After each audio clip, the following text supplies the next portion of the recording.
Hi, my name's Jamie Smith and I'm the Director and Psychologist of JP Smith Recruitment and HR. I'm a psychologist who conducts psychological testing and psychometric testing, and I've been doing that for about 15 years. You might have heard about psychological testing or psychometric testing in the workplace, or you might have been asked to conduct some testing by an employer or a recruitment agency. I'm just going to take a few minutes to talk you through what it's all about and what it means to you. So I know it's easy for me to say, but the first thing you need to know is there's nothing to be worried about. People tie themselves in an absolute knot before they come in for the testing, and I can assure you that doesn't help. So let me take you through what goes on so you can be a bit more comfortable with the whole idea and the process.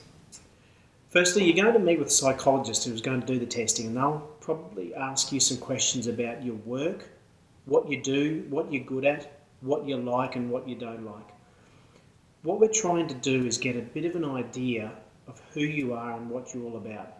It's not much different to any other form of interview, and we're just trying to understand you a bit better. The more we can understand you, the better the fit will be in your new role. In most cases, after that initial discussion, the actual testing will begin. Generally, you'll start with what's called a cognitive ability test. These are usually done face-to-face. So this is looking at your ability to work your way through problems and tasks, as well as your verbal ability and your comprehension and retention. What we're trying to find out is your ability with language. So how you get your message out, as well as how you take the message in from others. We also look at non-verbal skills, and you might ask, what's that mean? So what we'll do is we'll get you to do a series of tasks that involve shapes and designs, and it gives us some indication as to how you work through problems of a complex nature. This part's usually a bit of fun, and you'll find yourself getting quite absorbed by it. So all this normally takes about an hour. You'll have to really concentrate through this part of the testing. There are some time components of the testing where you're trying to complete the task as quickly as you can, and there's other parts where you get as much time as you need. Once this bit's done, usually we'll look at doing a personality profile. Personality is one of those things that's got a lot of different aspects to it. What we're trying to do is understand whether you're going to fit the organisation and the people in it, and whether they fit you. So we'll look at things like how open you are to new ideas, new ways of doing things, how you get along with people, how you work within a team, and whether you're an extrovert and introvert. And we'll also look at your emotional stability as well. So this part's where some people get a bit concerned about.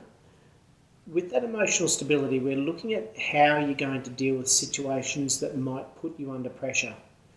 We want to see how you're going to deal with those situations. Just answer the questions truthfully, and you'll get a set of results that are accurate to your situation.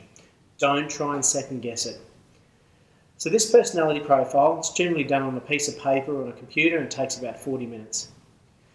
The next thing we do is a speed and accuracy task. Nothing too complicated with this, it's just what it means, speed and accuracy. We're looking at your attention to detail, that's it. We do some checking tasks and some basic maths. So overall, this process takes somewhere between 2 or 3 hours. There's no right or wrong time, it just depends on you and how long you want to take. We always give feedback to those who undergo the testing. So we'll give you full and complete information about everything we found in the testing, and we'll take you through every aspect. Most people find it enlightening and informative and end up asking a heap of questions. So we do our feedback sessions on Friday afternoons between 2 p.m. and 4 p.m. So if you're interested in that feedback, give us a call and we'll talk you through every step of the way. On the other hand, if it doesn't interest you and you don't necessarily want the feedback, that's fine as well. You don't have to call, but it's there if you want it. So just to wrap up, we're looking at your verbal ability, your problem-solving ability, and your personality aspects and your attention to detail. We want to find out how you tick and how you're going to operate in the workplace. So, what can you do to make this the best experience and get the best result? Not a lot really, except for one really important thing: be yourself. It's essential that you just be yourself. There's no point trying to shape the answers to what you think we might want. There's no point overcomplicating things, and there's no point putting on any airs or graces. Just be yourself. Talk like you would round the kitchen table. It also doesn't hurt to get a good night's sleep in the night before. A fresh brain works the best. So if you think you're ill, under the weather, fatigued, tired, it mightn't hurt to tell us this information before we start, and we'll take that into account. It might be that we need to do the testing on another day. So I hope that gives you some sort of explanation as to what goes on and what you can do to get the best result. It's important that you feel comfortable with the process, so if you have any questions, just ask. Most people who conduct the testing love what they do, so we're only too happy to explain what it's all about and how it works. All right, good luck.